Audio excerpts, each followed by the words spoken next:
Good evening. My name is Thomas McIntyre. What brought me to this field of study? Well, the short version is I got a job teaching gifted.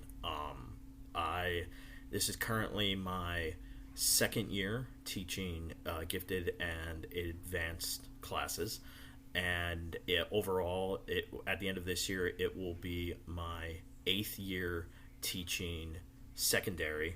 Um, Nine if you count the 1 year that I wasn't teaching in a high school classroom. I was working as an academic advisor at McNeese, but on the side, I was teaching dual enrollment history classes. So I was still educating, interacting with high school students. So 8 or 9 years, depending on how you want to count them. But like I said, this is only my second year at Gifted. So the way that I got into this field of study is I applied for a job teaching advanced placement, government, and European history at Sulphur and Sam Houston. I go to the interview and find out that's also for Gifted, which, great, sounds awesome. How do I do that? That's kind of what was going through my mind. Got the job, and they said, "Hey, we'll give you a year, like you, to get used to new school, new material, teaching advanced placement classes, but then you got to start on your certification." So here I am. The cool thing about that, though, was that in order to get the certification, I had already had two of the six classes that were necessary for it. And one of them was one that I also had to take for my master's. I have a master's. I actually have two masters. I have a master's in history from Georgia Southern, and then my master's in teaching from McNeese. And one of the classes that you had to have for your MAT was educational technology, which was a really interesting class. I didn't get an A in it; I got a B, but it was a really interesting class, and that counts. That's part of this certificate as well. The other one, funny story, the I ended up having to retake a class because I got one too many C's, and one of them was in the internship for the MAT, because the grade is based on 4 observations. One of them didn't go well, and that tanked my grade for that class. So I was like, I'm not doing that again. So I looked at the other two classes that I had a C in, and one of them was Introduction to Methods, which I'd taken way back when I started, and then the other one was Psych, which was a super interesting class, but my eldest daughter had just been born when I was taking the class, and I missed a lot of assignments, and that's how I ended up with a C. So I decided that was the one that I was going to take. But it wasn't being offered until the next semester. I would have had a semester gap, and that would have meant I would not have continued in the program, and we'd have to restart. And when you do that, you have to start with a new catalog, and that would have meant a whole bunch of new requirements that they had put in place while I was in the program, but that I got grandfathered in. But if I started with a new catalog, I would have had to follow those new requirements. So I said, I need to just find a class that I can take, maybe boost my GPA a little bit, and stay on the catalog. So I ended up looking, and I saw a gifted class, and I was like, you know what? Why not? This sounds super interesting. I've always wanted to kind of see how the other half lives, sort of thing. So I took it, and it was hugely interesting. I learned a lot, not only about how gifted students think differently, and how we're supposed to teach them and everything like that, but even about some of my quote-unquote non-gifted students, and a lot about myself.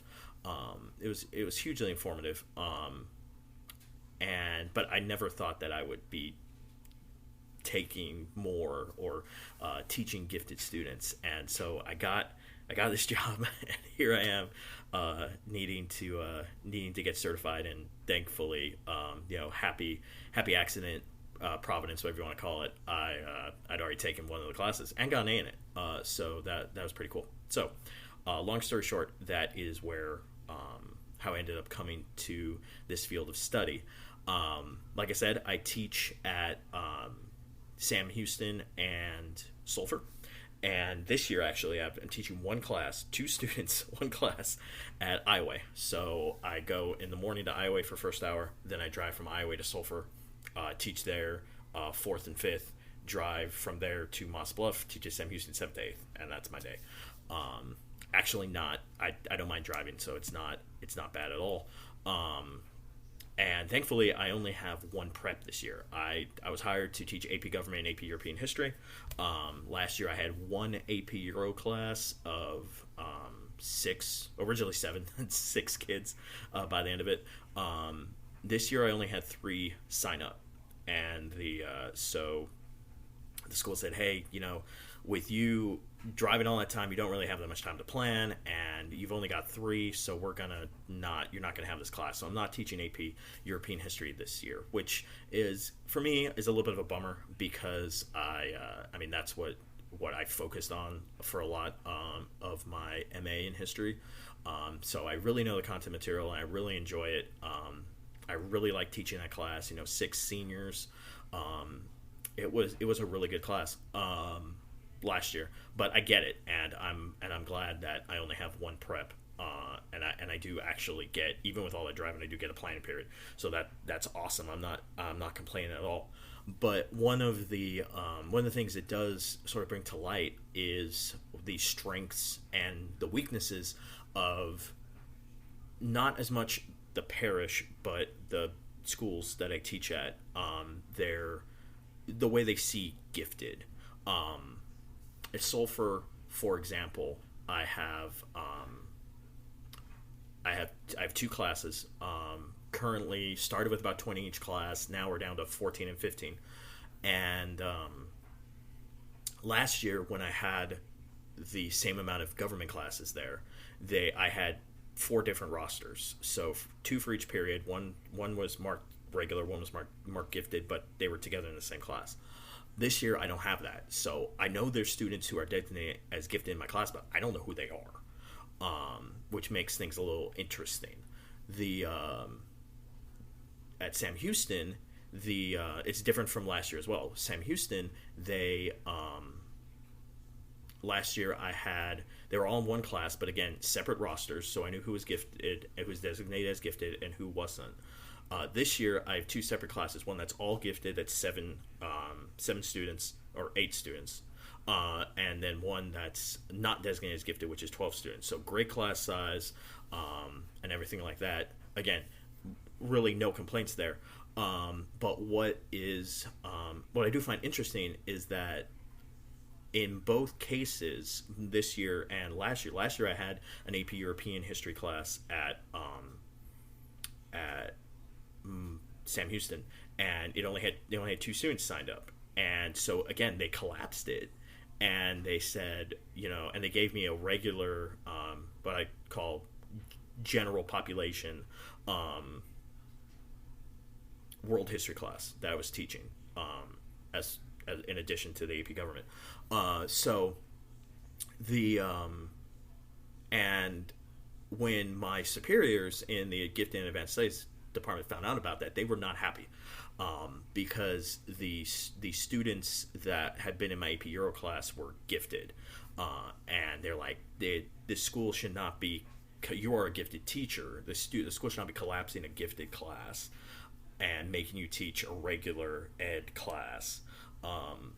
You are supposed to be dedicated to those gifted kids, even if there's only 2 of them, even if there's only 1 of them.